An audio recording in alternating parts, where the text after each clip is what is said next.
are getting closer to a cashless society. You know what? Of course, we know it's not a matter of if, but when. So we have the FedNow. They came out in about 2023. So looks like this may be the start of surveillance and getting us more towards, of course, digital currency. Like China has the CBDC, the ECNY. Like they pretty much don't even use cash. I believe they even have homeless people that actually wear lanyards around their necks that have a QR code that you can scan in order to give donations. Like that's how it really is. So is this what we're actually coming to in the US? So it's going to be surveillance and no more cash, and there's going to be things that come with this. So take a look at this video and let me know what you think. Drop a comment as well. Imagine it is the year 2030. You walk into a grocery store. You pick up a steak, a bottle of wine, and some coffee. You walk to the checkout. You tap your phone to pay. But instead of a beep, you hear a buzz. A red notification flashes on the screen. Transaction denied. You are confused. You know you have money. You just got paid yesterday. You check your banking app. The balance is there. $5,000.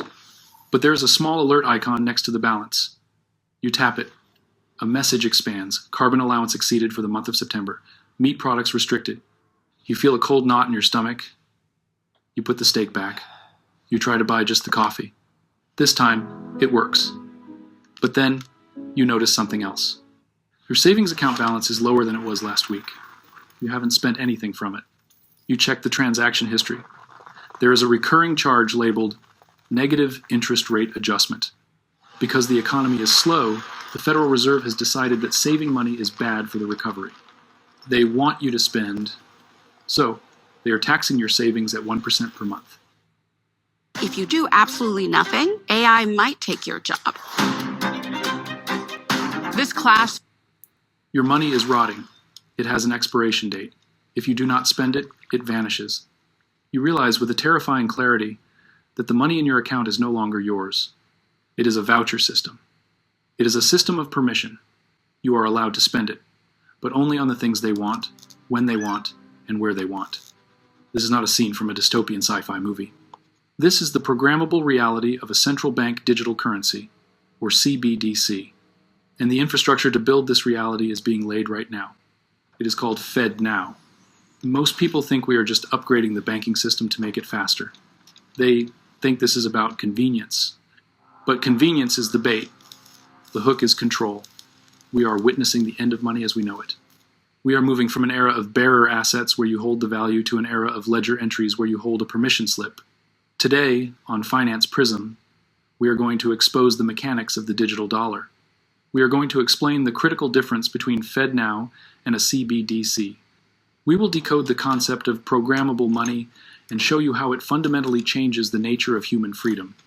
And we will answer the most important question. In a world of total financial surveillance, is there any exit door left? This is not a conspiracy theory. This is financial engineering. Welcome to the end of cash. To understand the trap, you first have to understand the mechanism. And right now, the mechanism that is confusing everyone is a new service launched by the Federal Reserve called FedNow. Launched in July of 2023, FedNow is marketed as a revolution in payments. And on the surface, it sounds great. If you have ever tried to send a wire transfer on a Friday afternoon, you know the pain. The money disappears from your account, but it doesn't show up in the other person's account until Monday or Tuesday. In the age of the internet, where emails are instant, why does money take 3 days to move? It takes 3 days because the underlying plumbing of the United States banking system, the Automated Clearinghouse, or ACH, was built in the 1970s. It is a batch processing system. It is like a physical mail truck. It only leaves the station once or twice a day. It is slow. It is outdated. FedNow fixes this. It is a real-time gross settlement system. It allows banks to settle payments instantly, 24 hours a day, 7 days a week, 365 days a year. If you send money at 3 a.m. on Christmas morning, it arrives at 3 a.m. and 1 second. So the Federal Reserve says, look, we are just modernizing the rails. We are just helping you get your paycheck faster. And technically, they are telling the truth. FedNow is not a CBDC. It is not a new currency. It is a payment rail. But this is where the sleight of hand happens. Think of FedNow as the high-speed railway tracks. Think of the CBDC as the train. You cannot run the train without the tracks. Before the government can introduce a fully digital programmable currency, they first need to condition the population to expect instant digital settlement. They need to get every bank in the country plugged into a centralized infrastructure run directly by the Federal Reserve. FedNow centralizes the plumbing. Before FedNow, banks relied on a mix of private clearinghouses and slow-fed systems. Now, the Federal Reserve is positioning itself as the central hub for every instant transaction in the economy. This creates a network effect. Once every bank, every merchant, and every employer is hooked into the FedNow system because it is fast and cheap, switching to a CBDC becomes incredibly easy. It is just a software update. FedNow is the Trojan horse. It enters the gates of the financial system bearing the gift of convenience. Instant payments, no more waiting. But inside, the belly of the horse lies the infrastructure for total control. It creates a direct line of communication between the central bank and the commercial banking layer that never existed before in real time. It accustoms the public to the idea that the Federal Reserve is a consumer-facing service provider. And once the rails are laid, the train is coming. President Joe Biden issued Executive Order 14067, placing the highest urgency on the research and development of a United States CBDC. The project is not hypothetical. It is in development. They are running pilot programs with major banks right now. So, what exactly is the difference between the digital dollars you have in your Bank of America app right now and a CBDC? Why does it matter if the money is digital? It is already digital, right? The difference is not in the format, the difference is in the ledger. The difference is in who owns the database. Let's dismantle a common myth. People say, I use a credit card for everything. The bank already knows what I buy. Google knows what I buy. Why should I care if the government knows?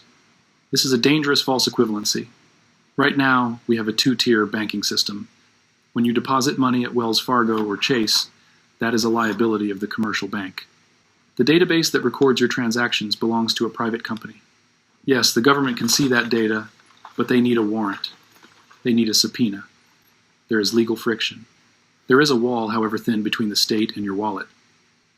Imagine being able to build anything just by thinking about it. Meet Base 44. With a central bank digital currency, that wall is demolished. CBDC is a direct liability of the Federal Reserve. The ledger, the list of who owns what and who spent what is held by the central bank itself. This creates a financial panopticon. The panopticon is a concept of a prison where the guard tower is in the center, and all the cells are arranged in a circle around it. The guard can see into every cell at all times, but the prisoners cannot see the guard. Because the prisoners know they might be watched at any moment, they behave as if they are always times being watched. With a CBDC, the Federal Reserve has granular, real-time visibility into every single transaction in the economy.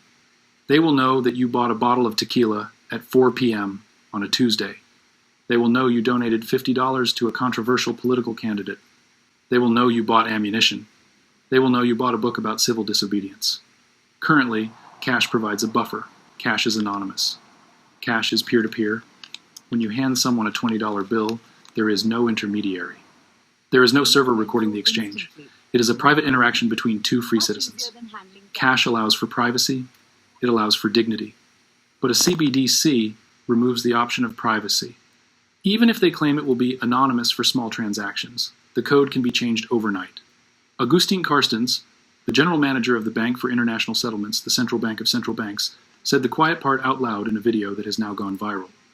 He said, quote, "We don't know who's using a $100 bill today, and we don't know who's using a 1,000 peso bill today.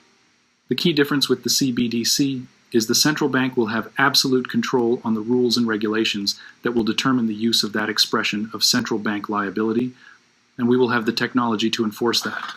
Did you catch that? Absolute control. Technology to enforce. He is admitting that the goal is not efficiency. The goal is surveillance and enforcement. They want to know every penny you earn and every penny you spend. Why?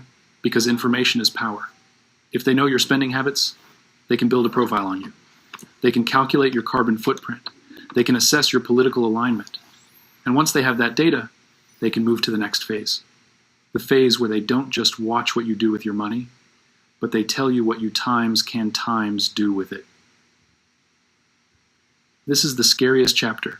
This is where we move from surveillance to slavery. The unique feature of a digital currency is that it is programmable. Money, for thousands of years, has been a neutral tool. A gold coin does not care who holds it. A gold coin does not care if you buy bread or if you buy a weapon. It is an inanimate object. It represents value and nothing else. A CBDC is not an inanimate object. It is software code. And code can have rules written into it. It can have if-then statements. If the user does X, then the money does Y. Let's look at the mechanisms of control that this technology enables. Mechanism number 1, the expiration date. China has already tested this with their digital yuan. The government can issue money that expires if it is not spent within a certain time frame. Why would they do this? To simulate the economy. If a recession is coming and people are saving money out of fear, the government can simply say, you must spend your stimulus check within 30 days or it disappears. This destroys the function of money as a store of value. You cannot save for the future if your money rots like fruit. It forces you to be a perpetual consumer.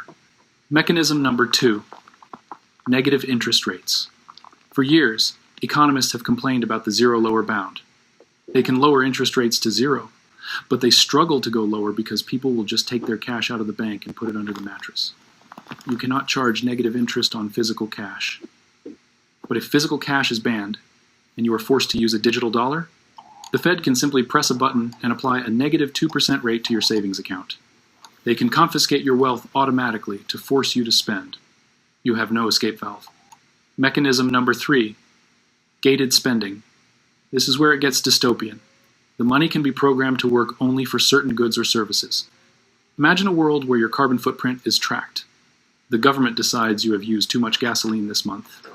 You go to the gas station, you tap your phone, the transaction fails. Not because you lack funds, but because your funds have been turned off for that specific merchant code. Or imagine you are overweight, and the government decides, for your own health, that you cannot buy sugary drinks. Your money works at the vegetable aisle, but it stops working at the soda aisle. Mechanism number 4, political control.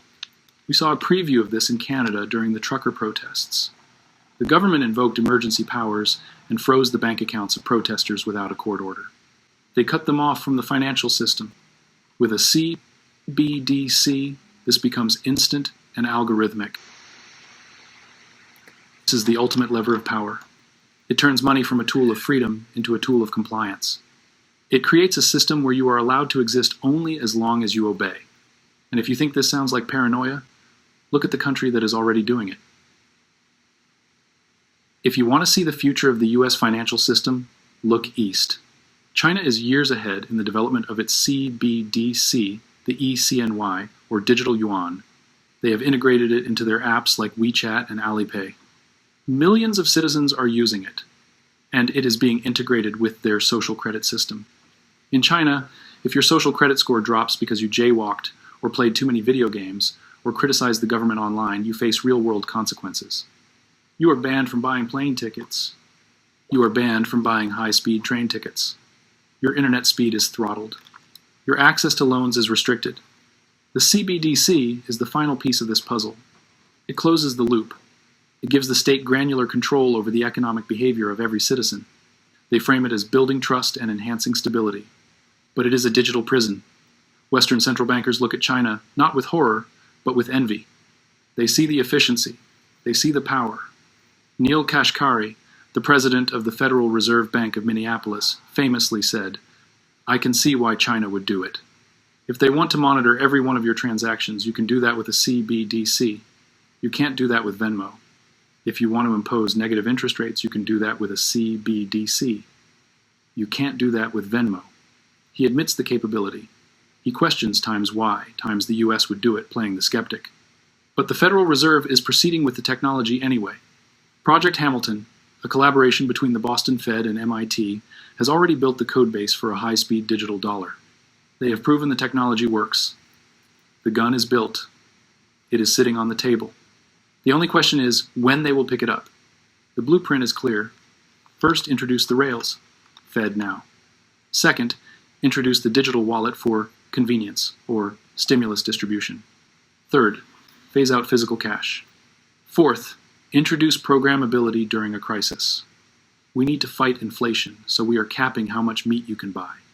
We need to fight a virus, so your money only works within a 5-mile radius of your home to enforce lockdown. Crisis is always the catalyst for control. So as you see, guys, things are getting crazy. So let me know what you think about the video. Do you think this is something that is going to be happening soon, or you think it's just far out in the future? Let me know. Drop a comment. Don't forget to like and subscribe. And also don't forget to get the book in the bio, The True Name of God and the Hidden Agenda. It talks about all this. So I've actually read about this in this book.